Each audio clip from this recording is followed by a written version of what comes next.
members. Om Shanti. आज मीठे मीठे श्री बाबा ब्रह्मानंद द्वारा कहते हैं, मीठे मीठे बच्चे। बाबा हम बच्चों को सबसे पहले कौन सी सावधानी देते हैं कि अपने को आत्मा समझो, निराकार परमपिता परमात्मा की याद में बैठो। आज बाबा कहते हैं, देखो तुम मुझे भक्ति मार्ग में मेरे लिए गीत गाते थे ना कि छोड़ भी दे आकाश सिंहासन, अब धरती पे आ जा। इसका मतलब मैं इस आकाश से भी ऊपर रहने वाला हूँ। वहां से मैं सृष्टि पर आता हूँ। सब मुझे याद करते हैं, कहते हैं ना वो हमारा परम प्रिय परम पिता परमात्मा है। जैसे आत्मा के लिए कहा जाता है ना, महान आत्मा, पुण्य आत्मा, पाप आत्मा, तो यह सब हुई आत्माएं। और वो है सुप्रीम परमात्मा, सुप्रीम सोल अर्थात परमात्मा। परमात्मा बहुत नहीं होते हैं, आत्माएं बहुत होती हैं। कोई महान आत्माएं होती हैं, कोई पुण्य आत्मा हो सकती है, कोई पाप आत्मा हो सकती है, परंतु परमात्मा भी आत्मा है। परंतु उसको परम इसी हिसाब से कहते हैं कि उनका पार्ट हम सब आत्माओं से भिन्न है। आत्माओं का पार्ट भी भिन्न भिन्न है ना। देखो, एक का पार्ट दूसरे से नहीं मिल सकता है। अगर कोई का पार्ट मिले भी तो भी शक्ल एक जैसी नहीं हो सकती ना। भाई हम कहते हैं ना, जैसा तुम्हारे जीवन में परिस्थिति आती है वैसे मेरे जीवन में भी आती है, मेरा जीवन भी तुम्हारे जैसा है। परंतु बाबा कहते हैं बल पार्ट मिल रहा है लेकिन शक्ल एक जैसी थोड़ी है। भले कभी कोई बालक इकट्ठे जुड़वा जन्म लेते हैं, उनकी शक्ल बल थोड़ी सी मिलती जुलती है, परंतु संस्कारों के हिसाब से कुछ न कुछ फर्क रहता ही है। इसलिए हर एक आत्मा का भिन्न भिन्न पार्ट है और आत्माओं को फिर जन्म मरण में भी आना है। फिर भले कोई बहुत 84 जन्म ले, कोई 80, कोई 70, नंबरवार जन्मों का फर्क हो सकता है, लेकिन जन्म मरण में तो सभी को आना ही है। लेकिन परमात्मा एक ही है जो जन्म मरण में नहीं आती है। गाया जाता है ना, इसीलिए कहते हैं कि वह मनुष्य आत्माओं जैसा नहीं है। भगवान के लिए कहते हैं ना, वह कहते हैं मैं आता हूँ कोई प्रकृति का टेम्पररी आधार लेकर आता हूँ। तो मेरा आना, मेरा पार्ट बजाना और ढंग से हो गया ना। इसीलिए सब बातों में मेरा कर्तव्य भी सभी आत्माओं से महान है। बल परमात्मा आत्मा एक जैसी दिखती है, लेकिन परमात्मा का पाठ, आना जाना, कर्तव्य सभी आत्माओं से महान है। भले देखो क्राइस्ट, बुद्ध आदि सब आए जिनको धर्म पिता कहते हैं। धर्म पिता यानी धर्म का रचयिता, लेकिन उनको दुनिया का रचयिता तो नहीं कहेंगे ना। हम कहते हैं ना, अलग अलग धर्म के अलग अलग धर्म पिता हैं, वो सिर्फ धर्म की स्थापना करते हैं, लेकिन दुनिया का रचयिता तो वो उनको नहीं कहेंगे ना। दुनिया का रचयिता है परमपिता परमात्मा शिव। धर्म के रचयिता को क्रिएटर नहीं कहेंगे। वर्ल्ड का क्रिएटर तो एक परमात्मा ही है, इसीलिए उनका काम सबसे भिन्न है। ये सब चीजें समझने की है। ये सब परमात्मा खुद ही आकर ब्रह्मा तन में समझाते हैं। आज से पहले कभी परमात्मा की ऐसी बातें हमने कहीं नहीं सुनी। इतने सारे ढेर सत्संग आदि गुरु आदि हैं, किसी ने भी परमात्मा का इतना गहरा अर्थ और उनके कर्तव्य के बारे में नहीं बताया। इसीलिए तो कहते हैं तुम्हारी गत मित्र तुम ही जानो। तो वही जानता है, वही अब आकर हमें सब बातें बताते हैं। तभी तो गीतों में भी कहते हैं ना कि तू रूप बदल के आ, अपना आकाश सिंहासन छोड़ के आ। अभी वह आकाश में तो रहता नहीं है ना। ये जो आकाश में आंखों से दिखता है, भगवान यहाँ नहीं रहता है। मनुष्य बेचारे ऊपर का नॉलेज तो जानते नहीं है। ऊपर अर्थात आकाश से भी ऊपर परम धाम की नॉलेज कोई नहीं जानते कि आखिर इस आकाश से भी ऊपर ऐसी कौन सी जगह है जहाँ भगवान रहते हैं। मनुष्य तो ब्रह्म तत्व में रहने वाले से रहने के स्थान से योग लगाते हैं। जैसे इधर आकाश तत्व में हम मनुष्य रहते हैं ना, ऐसे आकाश से भी पार ब्रह्म तत्व है, जिसको अखंड ज्योति तत्व भी कहते हैं। उसमें फिर हम सब आत्माएं और परमात्मा निवास करते हैं। उसको निराकारी दुनिया, इनकॉर्पोरियल वर्ल्ड कहा जाता है। हम आत्माएं निराकारी दुनिया से यहाँ साकारी दुनिया में, कॉर्पोरियल वर्ल्ड में शरीर लेकर पार्ट बजाती हैं, एक्ट करते करते अब हम यहाँ पे फंस गई हैं। कौन फंस गई हैं? आत्माएं। एक शरीर लिया, दूसरा, तीसरा, अभी तो हम एक दूसरे से कर्म बंधनों में इतना फंस गए हैं कि अगर आत्मा वापस अपना घर भी जाना चाहे तो भी नहीं जा सकती। भला अभी हमें अपने घर का रास्ता पता है, अपने घर बाप का भी घर पता है, अपना भी घर पता है, तो भी मैं आत्मा वापस नहीं जा सकती। क्यों? क्योंकि मुझे पहले अपने सारे कर्म बंधन यहाँ पे सबसे चुकतू करने हैं ना। तो बाबा कहते हैं अभी तुम एक्ट में आते आते फंस गए हो, इसीलिए ही तो मुझे पुकारते हो ना कि अभी तू आकर हम सभी को इस माया के बाउंडेशन बंधनों से छुड़ा, यानी बंधन मुक्त कर। क्योंकि सर्वशक्तिवान तो वही है ना, समर्थ तो वही है। अभी हम सब आत्माओं की तो शक्ति चली गई है ना। हमने इतने सारे जन्म लिए, इतने सारे जन्मों में इतने सारे काम किए बुरे, उनके कारण हम सबकी शक्ति खत्म हो गई है। अब हमको किसने पकड़ लिया है? माया अर्थात विकारों ने। तो अभी हम सब आत्माएं बाप को कहती हैं कि हे भगवान, हे परमपिता परमात्मा, अभी तू आ, हमको इस माया के अर्थात विकारों के बंधनों से, दुख अशांति से छुड़ाओ। तो अभी बाप इस धरती पर आए हुए हैं, हमसे कहते हैं अब मैं इस सृष्टि पर आया हूँ ब्रह्मा तन में। जब जब ऐसा टाइम होता है तब तब मेरा पाठ इस सृष्टि पर होता है। बाकी ऐसे नहीं मेरा पाठ इस सृष्टि पर सदा ही चलता रहे, नहीं। क्योंकि मैं तुम्हारे जैसे शरीर नहीं लेता ना, इसीलिए मैं घड़ी घड़ी सृष्टि पर नहीं आता हूँ। मैं तो एक ही बार आता हूँ। जैसे कई समझते हैं कि यदा यदा धर्मस्य का अर्थ है कि जब जब अधर्म होता है, यानी जब जब पाप कर्म होता है, तब तब भगवान आकर के उनमें जागृति लाते हैं। लेकिन परमात्मा के आने का तो एक ही समय है। वे हर समय अधर्म के समय नहीं आते। एक ही समय कलयुग के अंत में आकर, जब सभी धर्मों में कोई भी रीति रस्म नहीं रहता, मर्यादाएं नहीं रहती, उनमें भी खास जब देवी देवता धर्म प्राय लोप हो जाता है, तब मैं आता हूँ। बाबा कहते हैं मैं तो दुनिया का क्रिएटर हूँ ना। क्रिएटर अर्थात कलयुगी दुनिया को सत्ययुगी परिवर्तन करने वाला। इसलिए मेरा काम ही तब है जब दुनिया अधर्मी बनती है। एक एक धर्म नहीं, या एक एक जना पाप करता है तब नहीं आता हूँ। जब पूरी दुनिया धर्मी बन जाती है, पूरी दुनिया की आत्माएं पापात्मा बन जाती हैं, तब मैं आकर अधर्मी दुनिया का नाश कराता हूँ।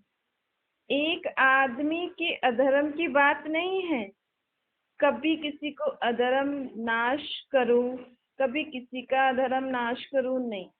मैं तो जब पूरी दुनिया की सर्व आत्माएं अधर्मी बन जाती हैं, पाप आत्माएं बन जाती हैं, तब मैं सृष्टि पर आकर सभी को धर्म का, सभी को पुण्य आत्मा बना देता हूँ। ऐसे करने से दुनिया कभी भी धर्म आत्माओं की बनेगी ही नहीं। अगर मैं, बाबा कहते हैं, अगर मैं कभी किसी के अधर्म का नाश करूं, कभी किसी के अधर्म का नाश करूंगा, तो ऐसे करने से दुनिया कभी भी धर्म आत्माओं की बनेगी ही नहीं। सदा दुनिया अधर्मों की, अधर्मियों की ही रहेगी। ऐसे ही हो जाएगा ना। परंतु नहीं, यह भी सब चीजें समझने की है ना कि दुनिया पे कोई टाइम धर्मात्माओं की है, जिसको ही स्वर्ग कहा जाता है। बाबा कहते हैं देखो दुनिया का भी अपना अपना समय फिक्स है। दुनिया में भी पहले देवी देवता धर्म आएगा, फिर इस्लामी, फिर बौद्धि, फिर क्रिश्चियन, फिर सन्यासी, फिर मुस्लिम, फिर सिख। इसीलिए सृष्टि पर अपने अपने समय पर सभी धर्मों का पाठ फिक्स है। तो मैं घड़ी घड़ी आके उनके पाठ में डिस्टर्ब थोड़ी करूंगा। मेरा पाठ है अंत में। बाकी सभी आत्माएं अपना अपने समय पर आकर अपने अपने धर्म की स्थापना करके पालना करती हैं। फिर उनके धर्म में कुछ दुख होता है तो वो अपनी शक्ति से उसको दूर करती हैं। लेकिन जब सभी धर्म स्थापक, धर्म पिताएं, सभी आत्माएं दुखी परेशान हो जाती हैं, तब आके मैं सृष्टि पर अपना पाठ बजाता हूँ। नहीं तो फिर उनका पाठ कैसे बजेगा? है तो ड्रामा ही ना। बाबा कहते हैं हेवन वर्ल्ड को कहा जाता है ना। ऐसे नहीं एक मनुष्य हेवन में हो दूसरा हेल में हो, नहीं। देखो कई लोग ऐसा मानते हैं ना कि इस दुनिया में जो सुखी है वो स्वर्ग में है, जो दुखी है वो नरक में। लेकिन भगवान कहते हैं स्वर्ग अपने समय पर था, अभी नर्क है। अब नर्क में स्वर्ग कहाँ से आएगा? इसलिए हमें ये बाबा हमें बातें क्यों बता रहे हैं? क्योंकि बाबा इसलिए बता रहे हैं कि सभी धर्मों का इस सृष्टि पर अपने अपने समय पर पाठ होता है। जब सभी अपना पाठ बजा के थक जाते हैं ना, तब मैं आकर सभी आत्माओं में फिर से शक्ति भरने आता हूँ। मनुष्य कहते हैं भगवान तो अवतार लेता है। तो अब अवतार का मतलब ही है अवतरित होना, अर्थात उतरना। अभी मैं कहाँ से उतरूं? जरूर कोई मेरी भी जगह होगी ना रहने की, जहां से मैं उतरूंगा। अगर मैं सर्वव्यापी होता तो मैं उतरूंगा कहाँ से? फिर तो उतरने की बात ही नहीं है। फिर अवतार क्यों मानते हैं? अगर मेरे बैठे हुए भी मेरे बच्चे इस दुनिया में दुखी हो, तो मेरे बैठने का मेरा कोई महत्व ही नहीं रहा ना। तुम जानते नहीं हो मैं बैठा नहीं हूँ। मैं बैठा होता तो तुम दुखी होते। अब बाबा हमें कहते हैं कि अगर मैं कण कण में हूँ, आप में भी हूँ, आपके पड़ोसी में भी हूँ, तो तुम सबको मैं दुखी क्यों होने देता? मेरे होते भी अगर तुम दुखी होते तो मेरे रहने का फायदा क्या है? मेरे बैठे और मेरे बच्चे दुखी हों, ये तो असंभव है। मैं तो जब आता हूँ तब तुम्हारे लिए सुख की दुनिया बनाता हूँ। तभी तो तुम मुझे याद करते हो ना। अगर मैं ओमनी प्रेजेंट होता, ओमनी प्रेजेंट अर्थात कण कण, तो तुम्हारे पास दुख, अशांति या पाप कर्म ये सभी बातें होती ही नहीं। पाप कर्म है तो फिर दुख भी है। इसलिए कहा जाता है कि अभी दुनिया में ये माया अर्थात 5 विकार सर्वव्यापी है। आप में भी विकार हैं, आपके पड़ोसियों में भी विकार है। तो ये जो कहते हैं ना तेरे में भी भगवान, मेरे में भी भगवान, लेकिन बाबा में भगवान खुद कह रहे हैं कि तेरे में मेरे में भगवान नहीं है। तेरे में भी 5 विकार है, मेरे में भी 5 विकार है। तो मैं आता हूँ तुम्हें दुखों से छुड़ाने के लिए, अथवा तुम्हारे अंदर जो विकार है ना उनको भगाने के लिए, उनसे तुम्हें छुड़ाने के लिए आता हूँ। मेरा धाम है, मैं घर घाट वाला हूँ। ऐसे नहीं कि मैं सब मेरे ही स्थान है। आज बाबा हमें कहते हैं कि मेरा भी धाम है, मेरा भी घर घाट है। मैं भी अपने घर में ही रहता हूँ। ऐसे नहीं कि सभी में सब मेरे ही स्थान है, क्योंकि हम कहते थे ना पहले कण कण में मतलब सभी स्थान भगवान के हैं। परंतु ऐसा नहीं है। जैसे तुम आत्माओं को भी अपना अपना शरीर है, ऐसे थोड़ी एक ही आत्मा सब में बैठी है। तुम आत्मा अपने शरीर में हो। हर एक आत्मा को अपना अपना शरीर है ना। अपने अपने शरीर से कर्म के हिसाब से एक शरीर छोड़ फिर दूसरा लिया, फिर तीसरा लिया। ऐसे ही तुम आत्माओं ने कई शरीर लिए हैं, लेकिन वह आत्मा का अपना शरीरों का हिसाब है। ऐसे नहीं कि एक ही आत्मा सब में है, नहीं। इसी तरह से बाप कहते हैं मेरा भी अपना पार्ट है। ऐसे थोड़ी सबका जो पार्ट है वही मेरा पार्ट है, नहीं। तो यह सभी बातें हमें बाप समझाते हैं। क्यों? क्योंकि हम जो मान बैठे हैं ना भगवान सर्वव्यापी है, उसका बाबा यथार्थ अर्थ हमें बताते हैं। यह जो सर्वव्यापी की बात है ना, यह बेचारे मनुष्य न जानने के कारण कह देते हैं कि सब परमात्मा के रूप है, परंतु सब परमात्मा के रूप नहीं है। सबकी आत्मा परमात्मा के जैसी है, अर्थात निराकार रूप में आत्माएं सब एक जैसी हैं, लेकिन सभी आत्माओं में अपना अपना पार्ट अलग अलग भरा है। और परमात्मा की आत्मा में तो पार्ट ही सबसे अलग है। जैसे कोई चीज नहीं जानी जाती है तो कह देते हैं ना, हाँ यही समझ लो। तो उन्होंने भी ऐसे तुक्का लगा दिया है कि हाँ ये सब परमात्मा समझ लो, क्योंकि सब दुखी हो गए हैं ना, और कहाँ से अगर थोड़ा बहुत भी सुख मिलता है तो उसको भगवान के नाम पे पूजने लग जाते हैं। अभी सब परमात्मा है क्या? चींटी मकोड़े मकोड़े फलाने कण कण में पत्थर आदि सब में परमात्मा है। न जानने के कारण ऐसा समझ लो परमात्मा है, तो कण कण भी परमात्मा हो गया है ना। इसीलिए देखो सर्वव्यापी की बात ने कितना रोला कर दिया है ना। बाप कहते हैं देखो, तुमने मुझे कण कण पत्थर टिक्कर जानवर पशु पक्षी आदि सब में कह दिया, मुझे 84 लाख योनियों से भी बाहर ढकेल दिया, सब में एकदम पीस दिया है। ऐसा हमें परमात्मा बोलते हैं। अपने लिए फिर भी अंदाज रखा कि मनुष्य आत्मा 84 लाख योनियां जन्म लेती है, लेकिन मुझे तो कण कण में डाल दिया है तो 84 लाख भी।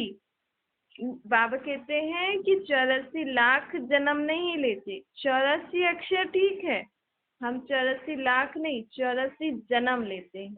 देखो बड़े बड़े विद्वान पंडित, बड़े बड़े आचार्य, बड़े बड़े लोग सभी इन बातों में मूंझ पड़े हैं ना।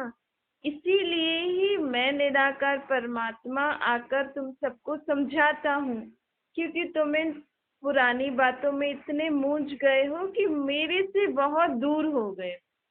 ये सब कहने से भगवान इसमें भी है, तो हम भगवान से कितना दूर हो गए ना, अपने बाप से भी कितना दूर हो गए। तो बाबा कहते हैं अब मैं ही आके तुम्हें समझाता हूँ कि मैं क्या हूँ, और उसके साथ तू भी क्या है। आत्मा का भी परिचय दिया ना बाबा ने, क्योंकि तुम मेरी क्रिएशन हो ना, क्रिएटर ही तो क्रिएशन को जानेंगे ना। तो बाप कहते हैं ये सब तुम्हारी ही बातें हैं, और अपनी ही बातें जो है वो मैं तुम्हें समझाता हूँ। इसलिए क्रिएटर भी मैं हूँ और मैं ही जानता हूँ। और तुम गाते भी ऐसे ही हो ना, तू जानी जाननहार है। हम भगवान के लिए कहते थे ना, भगवान तो जानी जाननहार है। तो भगवान अब आके हमें बताते हैं कि वो क्या जानते हैं, वो नॉलेजफुल है। तो अब हमें अब सारा ज्ञान बता रहे हैं कि मुझ में कौन सी नॉलेज है। यह महिमा तुम मेरे लिए ही करते हो ना, तो मैं ही आकर के तुमको ज्ञान देता हूँ। ऐसे भी नहीं कि मैं सब में प्रवेश होकर अंदर अंदर में ही सर्वव्यापी होके ज्ञान दूंगा, नहीं। भगवान का ज्ञान कैसे प्राप्त हुआ, शास्त्रों में उसकी यादगार भी दिखलाते हैं ना, कि उसने बोला। अगर बोला नहीं होता तो शास्त्र कैसे बनते? शास्त्रों में ऐसी कई जगह लिखा हुआ है ना कि उसने बोला, भगवान ने बोला, तो बरोबर कभी तो किसी तन में आके बोला होगा ना। प्रेरणा की तो बात नहीं है, प्रेरणा से कोई शास्त्र थोड़ी बने हैं। क्या क्राइस्ट ने प्रेरणा से बोला क्या? बाइबल कैसे बना? बोला होगा तभी तो बना। नॉलेज समझा ना, जो कुछ समझा, जो कुछ किया, तो उसको उसने बैठकर लिखकर अपना शास्त्र बनाया। ऐसे सब धर्मों में अपने अपने शास्त्र ऐसे ही तो बने। ऐसे परमात्मा भी सृष्टि पर आके उनके अंदर क्या ज्ञान है वो हमें सुनाते हैं। तो बाप भी कहते हैं कि अभी मेरी भी बात समझो। जैसे अलग अलग धर्म स्थापकों की बात लोगों ने समझी, तभी तो धर्म की स्थापना हुई, कितनी वृद्धि हुई है। ऐसे ही परमात्मा भी अब अपनी बात हमें सुना रहे हैं, और जिन्हीं बातों से ही कौन से धर्म की स्थापना हो रही है, आदि सनातन देवी देवता धर्म की। इतना उच्च पवित्र धनवान धर्म जो है सृष्टि पर स्थापना होने जा रहा है, उसके लिए भगवान इस सृष्टि पर आकर हमें ज्ञान सुना रहे हैं। अगर इन बातों को हम एकांत में विचार करेंगे तो कितनी ऊंची बात है ना। भगवान कितना ऊंचा है और कितने साधारण रीति से अपनी सारी बातें हमें समझाता है। बाबा कहते हैं मैं भी आऊंगा तो समझाने के लिए ही आऊंगा ना, तो मुझे समझाने के लिए बोलना पड़ेगा, नहीं तो कैसे समझाऊं। टीचर बन के आकर के तुम्हें टीच करता हूँ, समझाने का और कोई तरीका तो हो नहीं सकता ना। क्या कभी स्कूल में टीचर बैठा बैठा घर में विद्यार्थी को प्रेरणा से पढ़ाता है क्या? नहीं ना, स्कूल में बच्चों को जाना पड़ता है, टीचर उनको पढ़ाती है, तभी तो विद्यार्थी को समझ में आएगा। ऐसे ही मैं भी सृष्टि पर आया हूँ तुम्हें टीच करने के लिए। समझाना होता ही है बोलने से। अर्जुन को भी भगवान ने ज्ञान सुनाया ना, अंदर अंदर से अर्जुन को प्रेरणा थोड़ी दी, ऊपर से कोई आवाज आई, नहीं ना, सम्मुख आके समझाया। तो अभी मैं आकर के तुम्हें कहता हूँ मेरी टीचिंग लो। किसको कह रहे हैं बाप?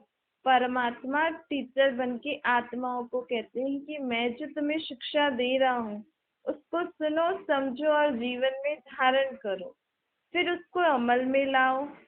ऐसे नहीं खाली सुनते ही रहो, नहीं, उसको अमल में अर्थात प्रैक्टिकल में भी लाना है। जो कहता हूँ वो करो, तो फिर तुम स्वर्ग के अधिकारी बनेंगे और ऐसे सुख पाएंगे।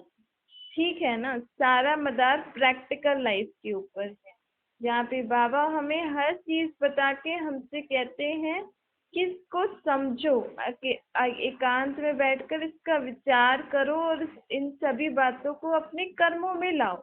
तभी तो फायदा होगा ना, तभी तो हमारे अंदर परिवर्तन आएगा। नहीं तो सुना तो आजकल हमने दुनिया में बहुत है, बहुत सुनाने वाले हैं। हर एक कहेगा नहीं, इस फलाने सत्संग में भी ऐसा सुनाते हैं, फलाना भी ऐसा बोलता है, फलाना। लेकिन यहाँ आत्मा का बाप परमात्मा कहता है सुना तो तुमने बहुत है, अब बुद्धि से उसको समझो और अपने प्रैक्टिकल लाइफ में लाओ, अपने कर्मों में लाओ, ताकि तुम्हारा जीवन परिवर्तन हो। दुनिया में दुख क्यों बढ़ रहा है? क्योंकि लोग सुनते तो हैं लेकिन उसका प्रैक्टिकल में उसको करते नहीं है। उसका लाइफ में उसको कैसे अपनाना है, अपने कर्मों तक कैसे लाना है, वो मनुष्य आत्मा को पता नहीं है। इसलिए बाबा अभी हमें ये सब कर्मों में कैसे लाना है उसके लिए भी कितना सहज उपाय बताते हैं कि अपने को आत्मा समझ परमात्मा को याद करके हर कर्म करेंगे, हर बात को सोचेंगे तो वो निराकार परमात्मा आत्माओं में शक्ति भरता है, जिससे हम अच्छी अच्छी बातें करने के लिए शक्तिशाली बन जाते हैं। आत्मा में जब शक्ति आती है तभी तो वो कोई कर्म कर सकेगी ना। हमें बातें तो सब अच्छी अच्छी बताते हैं, लेकिन आत्मा में शक्ति नहीं है कि झूठ नहीं बोले, क्रोध नहीं करे, शांति से सबसे व्यवहार करे। तो ये शक्ति देने का काम कौन करता है? परमात्मा। इसीलिए बाबा कहते हैं ज्ञान भी सुनो, साथ साथ बाप को याद भी करते रहो, जिससे तुमने जो सुना वो आत्मा में शक्ति भरेगी उसको प्रैक्टिकल कर्मों में लाने के लिए। पहले तो आत्मा को अपने घर शांति धाम में जाना है, फिर वहां से उसको सुख धाम में आना है। अभी हम सबका पिता आया है सृष्टि पर हमारे लिए सुख की दुनिया बनाने। इसलिए कहते हैं पहले चलो मेरे धाम में, ऊपर परम धाम जहाँ से हम आए थे, तब तब तलक यहाँ पर सफाई हो जाएगी। ये सब डिस्ट्रक्शन से साफ होकर दुनिया में फिर यहाँ सब अच्छी दुनिया स्वर्ग की स्थापना हो जाएगी। फिर तुम आना सभी आत्माएं अपने अपने समय पर इस सृष्टि पे खेल खेलने के लिए। अच्छी बात है ना, क्योंकि बाप हम आत्माओं को अच्छी राह ही देते हैं, अच्छा साथ देते हैं ना, मदद करने वाला आया है। कलयुगी दुनिया में पतित शरीर में पावन आत्मा उतर के हमें सही राह दिखा रही है, तो उसका तो मानना चाहिए ना। बाबा कहते हैं, सिर्फ मैं तो कहता हूँ थोड़ी सी हिम्मत करो। देखो, हिम्मत मददे तो खुदा आप ही मदद करेगा। जब हम बच्चे हिम्मत करेंगे, हिम्मत अर्थात हिम्मत ऐसे भी नहीं कोई कर्म करके दिखाएं। बाबा कहते हैं हिम्मत मतलब एक दृढ़ संकल्प आपका कि हाँ बाबा मैं अब ऐसा करूंगा या करूंगी। तो जब हमारा एक संकल्प पक्का हो जाता है ना, तो बाबा हमारी मदद करने के लिए हाजिर होता है। लेकिन हम जब तक उस बात को समझ के अंदर सोचेंगे ही नहीं कि मुझे ये करना है, प्रश्नों में उलझ जाएंगे कि पता नहीं होगा नहीं होगा कैसे होगा। जब कराने कहने वाला भी है और कराने वाला भी है, तो हमें तो सिर्फ कहते हैं कि तुम अपनी हिम्मत करो, अर्थात एक बार दृढ़ संकल्प करो कि हाँ बरोबर ये बात सही है कि मैं अब आगे से ऐसा ही करूंगा जैसे बाबा कहते हैं। तो फिर बाबा आप ही मदद करेंगे। अच्छा, मीठी मीठी सिक्के लगे बच्चों प्रति माता पिता बाप दादा का याद प्यार और गुड मॉर्निंग। रूहानी बाप की हम सभी रूहानी बच्चों को नमस्ते। हमारी भी रूहानी माता पिता बाप दादा को याद प्यार गुड मॉर्निंग और नमस्ते। वरदान है, विस्तार को सार में समाकर अपनी श्रेष्ठ स्थिति बनाने वाले बाप समान लाइट माइट हाउस बन। बाप समान लाइट माइट, लाइट मतलब एकदम हल्का और माइट मतलब शक्तिशाली। तो परमात्मा बाप हमेशा हल्का और शक्तिशाली है ना।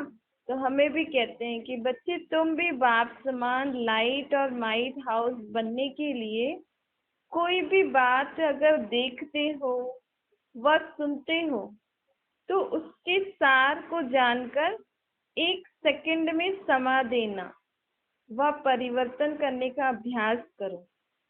क्यों और क्या के विस्तार में नहीं जाओ, ये क्यों हुआ अब क्या होगा नहीं, क्योंकि किसी भी बात के अगर विस्तार में जाने से क्या होता है, हमारी समय और शक्तियां व्यर्थ हो जाती हैं। तो विस्तार को, बड़ी बात को छोटा बना दो, समाकर सार में स्थित होने का अभ्यास करो। इससे अन्य आत्माओं को भी एक सेकंड में सारे ज्ञान का सार अनुभव कराओ। तो हमें बाबा कहते हैं, जब भी जीवन में आप कोई भी बात ऐसी सुनते हो या देखते हो तो उसके ज्यादा विस्तार में नहीं जाना चाहिए। ये ऐसा क्यों कर रहा है, इसने ऐसा क्यों किया, इसने मुझे ऐसा क्यों बोला। हमें क्या करना चाहिए, उस बात को देखते हुए भी उसको जितना छोटे से छोटे रूप में हम उसको समझ के और छोटे से छोटे रूप में ही उसको खत्म कर दें। तो विस्तार में ना जाके सार में रहना है, क्योंकि हम ज्यादा अगर बात को बड़ा करते हैं ना तो उससे हमारी आत्मा की शक्ति खत्म होती है, हमारा समय भी व्यर्थ जाता है, दूसरों की भी शक्ति और समय व्यर्थ जाएगा ना। इसलिए बाबा कह रहे हैं, विस्तार से सार स्वरूप बनो, तब ही हम क्या बन जाएंगे, बाप समान सदा हल्के और शक्तिशाली, क्योंकि आत्मा की शक्ति बच जाएगी ना। इसके लिए हमें बाप के साथ का सदा अनुभव करते रहना है। स्लोगन है, अपनी वृत्ति को पावरफुल बनाओ तो सेवा में वृद्धि स्वतः होती रहेगी। सेवा अर्थात अपन जो सारा दिन जो भी कार्य कर रहे हैं, आपको जो मिला है वो कार्य करते हमारी जो वृत्ति है ना, जो सोच है, जो देखने का तरीका, जो सुनने का तरीका, या किसी से कोई भी कार्य कराने का तरीका, तो हमारी जो वृत्ति होती है ना वो बहुत शक्तिशाली होनी चाहिए, शुद्ध होनी चाहिए, सबके प्रति शुद्ध संकल्प शुभ भावना होनी चाहिए। तो इससे क्या होगा, हमारा जो भी कार्य है वो सफल भी होता जाएगा और आगे बढ़ता जाएगा। अगर बिजनेस कर रहे हो तो बिजनेस रुकेगा नहीं, आगे बढ़ता ही जाएगा, बढ़ता ही जाएगा। अच्छा, ओम शांति।